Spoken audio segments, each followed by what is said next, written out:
bien évidemment senti de l'émotion quand on est félicité par les autres membres du conseil. C'est rare qu'on voit comme ça, M. Buchon. Est-ce qu'on a réussi à vous émouvoir? La dernière fois que j'ai été ému comme ça, c'est le 12 juillet 2013, quand je suis sorti du collège Saint-Bernard après 25 ans. Je chantais toutes ces années-là derrière moi. C'est certain que ce soir, c'est une séance spéciale. On sait que c'est la dernière. C'est rare en politique qu'on sait que c'est la dernière ou qu'on est le seul qui c'est la dernière. C'est de cette façon-là dont je souhaitais quitter, c'est-à-dire le faire de façon progressive, annoncer mon départ. Demain, par exemple, je serai en séance de travail toute la journée avec le directeur général et le maire suppléant pour regarder les dossiers, échanger, discuter. Quand j'ai annoncé mon intention de quitter à M. Grondin, il souhaitait que je puisse faire cette transition-là le plus longtemps possible. On avait convenu ensemble de la date du 31 janvier, qui arrive à grands pas. Et donc, évidemment, je quitte, je l'ai dit, avec la satisfaction du devoir accompli. Je vous dirais que j'ai senti pendant ces 6 années et quelques mois une très grande connexion avec les gens de Drummondville. Les gens m'arrêtaient sur la rue, les gens disaient ce qu'ils aimaient, ce qu'ils n'aimaient pas. Par chance, il y en avait plus qui aimaient que de choses qu'ils n'aimaient pas, donc c'était encourageant.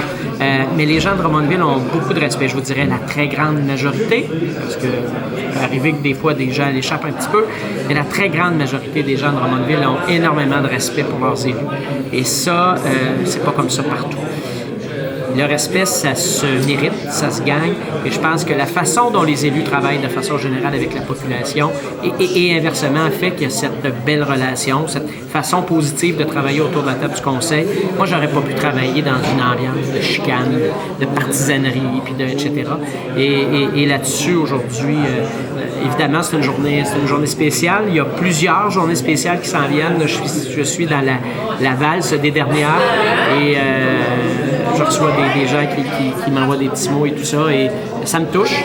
C'est un départ volontaire. Hein? Ceci dit, je ne vais pas m'épancher à dire « Ah, je suis bien triste de quitter », c'est mon choix.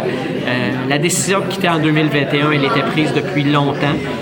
Je devance ça d'une année et on va passer à autre chose, mais je serai toujours là pour Drummondville, où que je sois et quoi que je fasse. C'est la première fois que vous dites ça, donc c'était officiel que c'était votre dernier? Oui, les gens le savaient autour de moi. Les gens le savaient au tout début du dernier mandat qu'il n'y aurait pas de troisième mandat. Je pense que c'est une question de choix. Hein? Les gens peuvent être 50 ans dans une fonction s'ils ont toujours le feu sacré. Pas que j'avais pas le feu sacré, mais dans ma vie, mon premier défi professionnel, il a duré 25 ans. J'ai aimé, quand j'ai changé de fonction en 2013, et je me suis dit que ça allait arriver une dernière fois avant la retraite. Et c'est arrivé un petit peu plus vite que je pensais. C'est pas arrivé nécessairement dans les voies que je prévoyais, mais ceci dit, j'ai aucune assurance sur la destination finale. On ne pourra pas me traiter d'opportuniste. J'ai pas voulu animer un spectacle de côté en disant je vais rester à la mairie puis on verra ensuite, etc. Mais je suis en paix avec la décision que j'ai prise. J'ai senti que vous avez aimé autant ces années-là pour un changement, sans dire un changement de mentalité, mais il y a eu des changements un peu dans la façon de faire et plus que des réalisations aussi.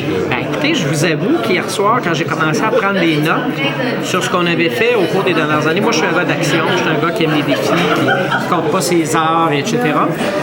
J'ai trouvé qu'on en avait fait beaucoup. J'ai constaté qu'il y avait beaucoup de dossiers, j'en ai sélectionné quelques-uns. Et moi, je dirais que Drummondville, au cours des dernières années, et c'est pas l'affaire d'Alexandre Busson, c'est l'affaire d'une organisation municipale, c'est l'affaire d'une ville, mais Drummondville est entré dans la modernité, que ce soit dans nos communications avec la population, les activités qu'on propose, tourner vers les familles, tout ça, tourner vers la qualité de vie avec une préoccupation pour l'environnement.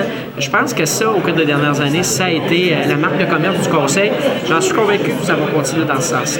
Il y a des projets porteurs encore. Fortissimo, en fait, vous laissez une trace aussi dans l'avenir. On n'est pas rendu là, mais en fait, à quelques bâtiments. Un leg. Vous amenez là un dossier intéressant. Quand j'ai fait la liste, j'y ai pas pensé. Fortissimo, c'est en termes de quartier du futur, je pense que ça devra être l'avenir. Je suis confiant que ça va être l'avenir.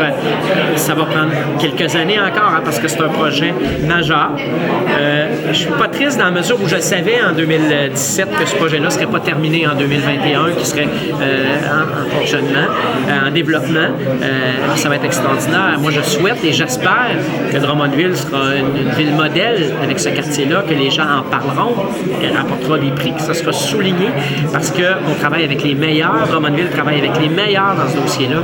Et la Fortissimo, c'est assurément un leg important. Mais s'il y a un dossier, pour moi, qui a été important, c'est celui du campus du QTR. Le campus du QTR qui a été annoncé avant mon arrivée et peu de temps après mon arrivée à la mairie, il y a eu un changement de gouvernement à Québec. Le nouveau gouvernement faisait des coupures, avait décidé, et on en a très très peu parlé, mais avait décidé là, de mettre un terme à ce projet-là, d'y renoncer. Et ça s'est réglé à l'intérieur d'une soirée où j'ai eu une discussion plutôt animée avec le ministre de l'Éducation de l'époque. Je serais très animé. Et ce soir-là, on était en septembre 2014, ça faisait pas un an que j'étais maire de Drummondville et je savais que je venais de vivre les plus importants moments de mon mandat, quelle que soit sa durée. On savait ce soir-là qu'on avait gagné quelque chose pour Drummondville. Je n'oublierai jamais Maître Proux, Maître Toilette, M. Adam, M. Lépine qui était dans mon bureau. Et cette journée-là, j'étais un peu furieux. J'avais dit ça va se passer à ma façon à partir de maintenant. Et on a regagné ce dossier-là. Là, on vient d'annoncer le deuxième pavillon. Pour moi, c'est assurément un dossier qui a été important. C'est un dossier que Drummondville a dû gagner 2 fois, que ma prédécesseur a gagné haut la main. Et c'est pas parce que le dossier était mal attaché, c'est parce qu'il y a eu un changement de gouvernement. Il a fallu que Drummondville regagne ça. Pourquoi on l'a gagné? Parce que la communauté d'affaires avait mis 8 millions de dollars, parce que la ville proposait un modèle qui n'existait nulle part ailleurs. Mais je pense, je viens du domaine de l'éducation. L'éducation, c'est important pour une communauté. Je fais une tournée du Québec en ce moment où je me fais dire dans des régions, bien ici, là, l'accès aux études supérieures, c'est un défi, c'est une priorité. Qu'est-ce que vous allez faire pour nous si un jour vous avez du pouvoir pour le faire? Et d'être capable de dire à des jeunes, de les regarder dans les yeux et de leur dire, si tu veux grandir ici, si tu veux étudier ici, et si tu veux travailler et élever ta famille ici, on va t'en donner l'occasion. C'est ce qu'on a fait avec le campus du QTR. La Ville du Bonheur, c'est un peu ce que vous laissez aussi, c'est un peu la prémisse que vous laissez en partant. Dans un contexte, entre autres, de pénurie de main-d'œuvre, d'accueil de gens de l'extérieur, mais de l'extérieur du Québec aussi, et les employeurs, les villes rivalisent je vous dirais, d'habileté pour attirer des gens. Et les jeunes aujourd'hui, là, les milléniaux, puis un petit peu avant, là, parce que des gens autour de moi qui veulent se faire intégrer là-dedans, là, ben, ils ne demanderont pas juste combien ça paye, puis ils ne demanderont pas juste c'est quoi les taxes. Ils vont dire, moi, si j'ai le goût d'aller travailler à pied, si je veux me promener à vélo, si je veux avoir accès à des commerces de proximité. Quand on a convaincu CGI, parce que CGI, c'est le plus gros gain économique des dernières années, quand on a convaincu de CGI de venir ici, là, les gens de CGI, ils ne me posaient pas les mêmes questions qu'on me posait en 2013. Les gens de CGI, je suis convaincu qu'on a gagné, on était 8 villes quand on leur a parlé de la Fortissimo.